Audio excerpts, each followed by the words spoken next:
아침이 온다. 전화벨이 울렸다. 장난일지 모를 무언의 전화가 걸려오기 시작한 것은 요 한 달 사이의 일이었다. 사흘에 한 번 혹은 일주일에 한 번 정도.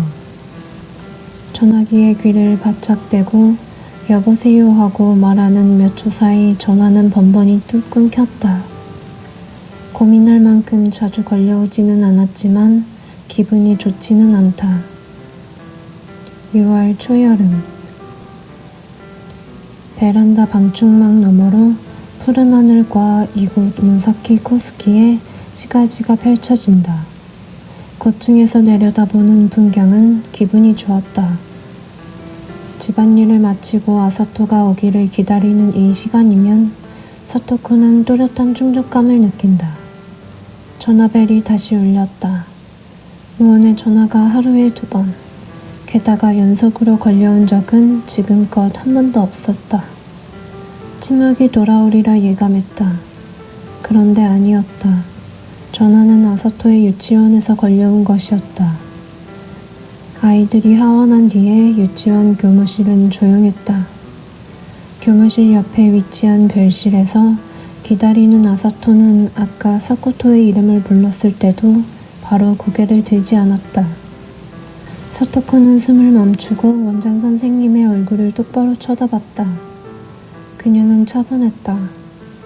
원장 선생님과 담임 선생님이 두 아이 중 어느 쪽의 말을 믿는지는 알 수 없었다. 사토코는 선생님들에게 사정을 들은 다음 다시 아사토가 있는 별실로 들어갔다. 아사토가 고개를 들었다.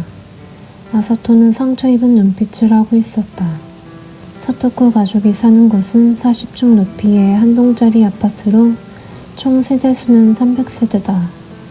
거실이 보이는 주방 한쪽에서 전화를 걸고 있는 동안 아사토는 TV를 보고 있었다.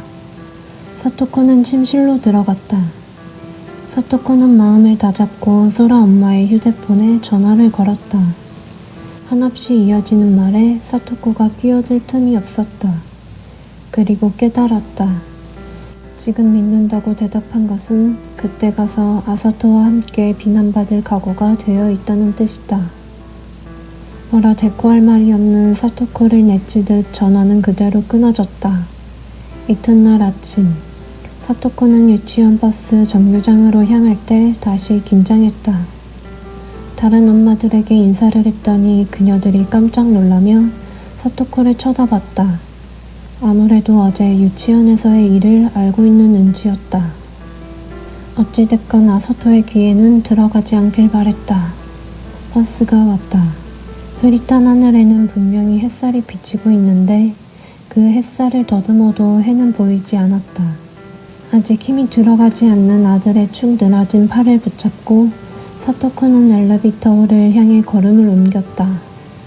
이런 날들이 도대체 언제까지 계속되는 걸까 싶었지만 상황은 약 2주 만에 바뀌었다.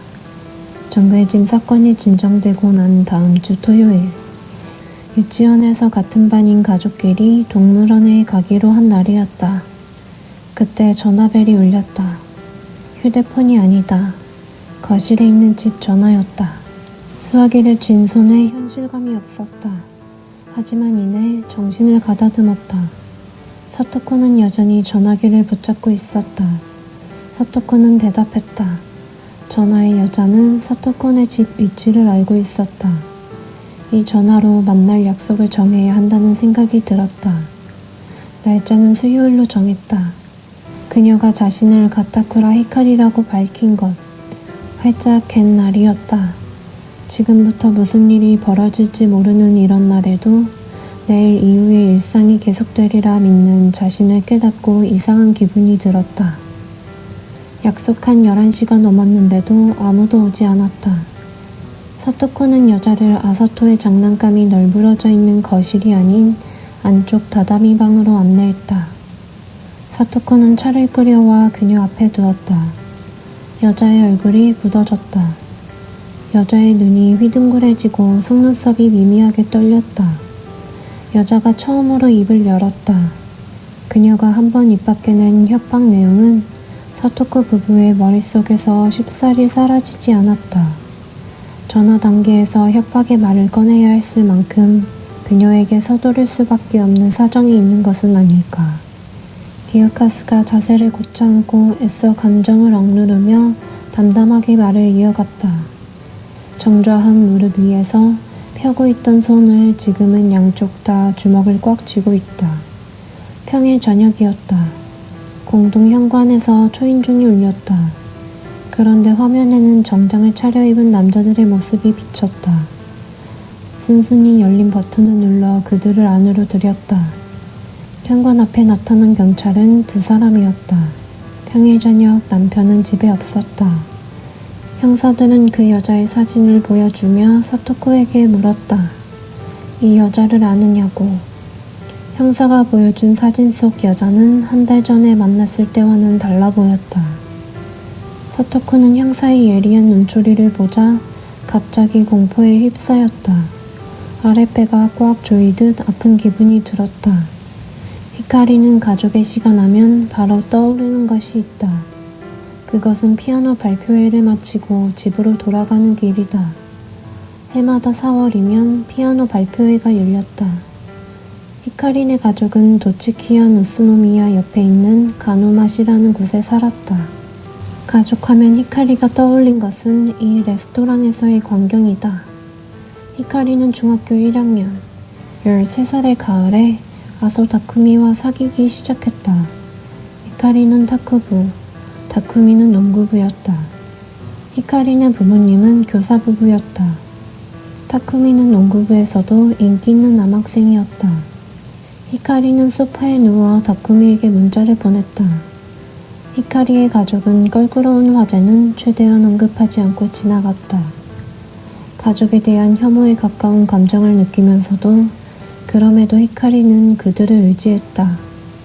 부모님과는 특히, 엄마와는 그 이후에도 자주 부딪혔다. 히카리가 다시 히로시마를 찾아간 것은 17살 때였다. 전철 창문에 비치는 안색이 나쁜 자신을 바라봤다. 전철에서 내려 길을 걷다가 우선 집을 찾아보기로 했다. 숙식이 제공되는 비즈니스 호텔 청소부 일을 찾아낸 것은 기적적이었다. 1년 가까이 부지런히 일한 결과 히카리는 직장에서 나름 신뢰를 얻었다고 생각한다. 평화로운 마을 속에 히카리의 존재는 아무도 개의치 않을 만큼 조용히 녹아들었다.